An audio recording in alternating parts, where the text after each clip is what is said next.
Praise the lord. ప్రభు అయిన యేసుక్రీస్తు నామములో మీకు శుభము కలుగునుగాక. ఈరోజు దేవుని వాగ్దానం, నేను మీతో నిత్య నిబంధన చేసేదను, దావీదునకు చూపిన శాశ్వత కృపను మీకు చూపుదును. యెషయా 55వ అధ్యాయం 3వ వచనం. గొర్రెల కాపరి అయినటువంటి దావీదును దేవుడు రాజుగా మార్చెను.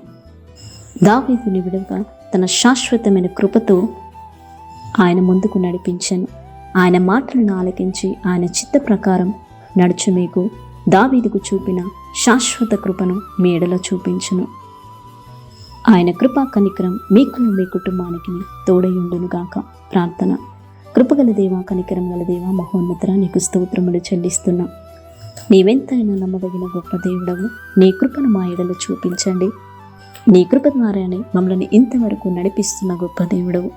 ఈ దిన వాగ్దానమంతయు మా జీవితంలో మీరే నెరవేర్చమని నజరేయుడైన యేసుక్రీస్తు నామములో ప్రార్థించి వేడుకుంటున్నాము తండ్రి. ఆమేన్.